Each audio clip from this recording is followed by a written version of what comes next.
Hello friends, आज की recipe में हम राम भाजी बनाएंगे। कुछ लोग इसे राम भाजा भी कहते हैं और कुछ लोग इसे अन्नकूट भी कहते हैं। राम भाजी को बनाने के लिए बहुत सारी सब्जियां यूज होती हैं। एक मीडियम साइज़ का आलू और आधा कैप्सिकम लिया है, आधा गाजर लिया है, 2-3 टुकड़े मैंने फूल गोभी के लिए है और 1 कप कटा हुआ लौकी लिया है और आधा खीरा लिया है तो उसे मैंने काट लिया है। और आस पास जो भी सब्जियाँ पड़ी हो तो आप उसे डाल सकते हैं। और पत्ता गोभी मैंने बीच में रखा हो तो उसे भी काट के डाल देंगे। और जो भाटा है या फिर जो आप लोग इसे बैगन कहते हैं, तो जो बैगन है ये काट के रखने में काला पड़ जाता है, तो इसलिए बैगन को हम लोग बाद में काटेंगे। तो पत्ता गोभी को मैंने रफली कट कर लिया है और साथ में मैंने बीन्स ली हैं। तो बीन्स जो लंबी वाली होती है वो भी ली है और जो सेम होती है तो सेम को भी मैंने लिया है। और सभी सब्जियों को पहले मैंने अच्छे से धो लिया है। धोने के बाद इनकी छिलके हटा ली है, इसके बाद ही कट किया है। अब मैं आपको दिखाने कि मैंने बीन्स ली है, तो बीन्स के जो ऊपर वाला पार्ट है उसे हमें हटा देना है और नीचे वाले पार्ट को भी हटा देंगे और इसके बाद ही इसे कट करेंगे। तो पूरी बीन्स मैं एक साथ ही कट करने वाली हूँ और 5 से 6 बीन्स ली हैं। तो सारी सब्जियाँ मैंने कम कम ही ली हैं। तो आप अपनी फैमिली के अनुसार सब्जियों की क्वांटिटी घटा या बढ़ा सकते हैं। तो इस रेसिपी को एक बार आप ट्राई जरूर करें, बहुत ज़्यादा हेल्दी सब्जी बनती है। और जब थोड़ी थोड़ी सारी सब्जियाँ मिला देते हैं ना तो सब्ज़ी काफ़ी ज़्यादा हो जाती है, तो इसीलिए मैंने सब्ज़ी बहुत कम कम से ली है। अब मैं यहाँ पर सेम ले रही हूँ, सेम के धागे हटा लेने हैं। तो सेम के धागे हटाने के बाद इसे मैंने लगभग 2 से 3 टुकड़े काट लिया है। तो आप चाहे तो चाकू से भी काट सकते हैं, बट मैं इसको हाथों से ही तोड़ रही हूँ। अब मैं कुछ यहाँ पर फ्रोजन सब्जियाँ भी ले रही हूँ। तो आधा कप फ्रोजन मटर और आधा कप हरा चना लिया है और 1 मुट्ठी के बराबर मैंने स्वीट कॉर्न लिया, तो ये भी फ्रोजन लिया है। तो सभी चीज़ें मैंने अभी फ्रिज से निकाली, इन्हें मैं एक बाउल में डाल कर धो लूँगी, जिससे इनका जो ठंडापन है तो वह निकल जाएगा। तो ये देखिए सारी सब्जियाँ मैंने बाउल में डाल दी है, पानी भी डाल दिया है, सब्जियाँ अच्छे से धुल गई हैं।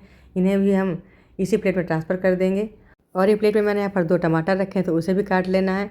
और साथ में मैंने कुछ हरी पत्तियाँ भी काट ली, जैसे पालक, मेथी और मूली के पत्ते हैं तो उन्हें भी काट लिया है। तो पत्ते मैंने बहुत कम कम लिए हैं, सिर्फ 2 से 3 पत्ते मूली के लिए हैं और 1 मुट्ठी के बराबर मेथी की पत्ती और लगभग 2 से 3 मुट्ठी के बराबर पालक के पत्ते लिए हैं। तो सभी को मैंने पहले से धो लिया था और धोने के बाद उन्हें काट लिया है। तो यहाँ पर हमारे जो टमाटर हैं वो भी कट चुके हैं। तो सारी सब्जियों को काट कर इसी एक प्लेट में मैंने फिल कर दिया है और दोनों टमाटर भी काट लिए हैं। इसके बाद जो भाटा है उसे हमें बाद में ही काटना है। तो अब मैं आपको पत्तियाँ भी दिखा रही हूँ, जो मैंने पत्तियाँ पहले काट के रख ली थी। तो आप देख सकते हैं कि पत्तियाँ भी मेरी काफ़ी कम हैं, ज़्यादा पत्तियाँ नहीं काटी हैं। तो कढ़ाई में 1 चमचे के बराबर सरसों का तेल डाला है और आधी चम्मच हींग डाली, 1 चम्मच जीरा, 1 चम्मच बारीक वाली राई डाली है, 1 तेज़पत्ता, 2 हरी इलायची और 4 लौंग डाली हैं और 4 से 5 काली मिर्च डालेंगे और लगभग 2 इंच के बराबर अदरक का टुकड़ा काट के डाल दिया है। दोस्तों, इस सब्ज़ी को बनाने के लिए लहसुन प्याज का यूज़ नहीं होता है, तो इसलिए मैंने यहाँ पर लहसुन प्याज नहीं डाली है। तो मैं आपको पास से दिखा रही हूँ कि हमारे मसाले काफ़ी अच्छे से कुक हो चुके हैं और बाद में 2 हरी मिर्च भी काट के डाल दी है। तो जो मैंने सब्जियाँ काट के रखी थी वो सभी सब्जियाँ मैंने कढ़ाई में फिल कर दी हैं और गैस का फ्लेम हाई रखेंगे और हाई फ्लेम में सारी सब्जी को हमें सॉटे करना है। तो जो मैंने भाटा आपको दिखाया था प्लेट में रखा था, तो उसे अभी यहीं पर काट के डाल देंगे। ऐसा करने से क्या होता है कि भाटा जो है हमारा तो काला नहीं पड़ेगा और ये हरा ही रहेगा। तो देखिए मैंने भाटा भी काट के डाल दिया है और इसे भी हम अच्छे से मिक्स कर देंगे। अब यहीं पर नमक डाल देंगे और कढ़ाई को लीड से कवर करेंगे। लीड से कवर करने के बाद इसे 2 मिनट तक के लिए कुक करेंगे। तो 2 मिनट में सब्जियाँ सॉफ्ट हो जाएंगी। और यहाँ पर जो मैंने सब्जियाँ यूज़ की हैं, तो अगर इनमें से कोई भी सब्ज़ी आपको पसंद ना हो तो आप इसे स्किप कर सकते हैं और जो भी सब्ज़ी आपको पसंद हो आप उन्हें डाल दें। तो 2 मिनट हो चुका है और लीड को मैंने हटा दिया है और सब्जियों को दोबारा से स्टीयर किया है। अब इसी स्टेज में कुछ बेसिक मसाले ऐड करेंगे। तो 1 चम्मच धनिया पाउडर, 1 चम्मच हल्दी पाउडर और आधा चम्मच लाल मिर्च पाउडर और 1 चम्मच काली मिर्च पाउडर ऐड किया है। तो मसालों को भी मैं अच्छे से कुक कर लेना है और अच्छे से मिक्स कर देंगे।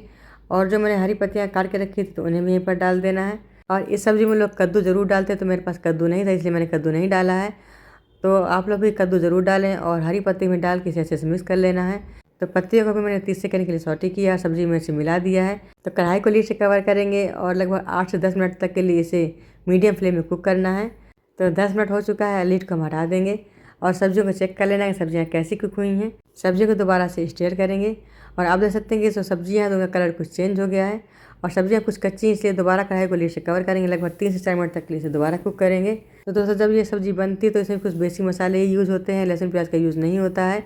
वैसे तो अन्नकूट दिवाली के मौके पर ज़रूर बनता है, बट इसको किसी पूजा पाठ में बना सकते हैं। तो अब सब्ज़ी हमारी अच्छे से कुक हो चुकी हैं और मैंने गैस का फ्लेम ऑफ कर दिया है। तो आप देख सकते हैं कि सब्ज़ी हमारी सभी अच्छे से कुक हो चुकी हैं। जो मैंने फूल गोभी और आलू डाले तो सभी सॉफ्ट हो चुके हैं। तो लास्ट में मैंने इसमें हरा धनिया पत्ता डाल के इसे मिक्स कर दिया है और 1 चम्मच सब्ज़ी मसाला डालेंगे। तो आपके पास गरम मसाला, किचन किंग मसाला, जो भी मसाला आपके पास आप उसे डाल सकते हैं। मेरे पास सब्ज़ी मसाला था इसलिए मैंने सब्ज़ी मसाला डाल दिया है और इसे भी सब्ज़ी में अच्छे से मिक्स कर लेना है। तो गर्मा गर्म राम भाजी मैं चावल के साथ सर्व करूँगी।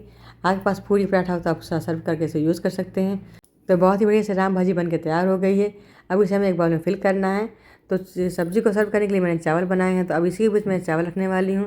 तो राम भाजी की रेसिपी अगर आपको अच्छी लगी, प्लीज़ वीडियो को लाइक शेयर और सब्सक्राइब करें।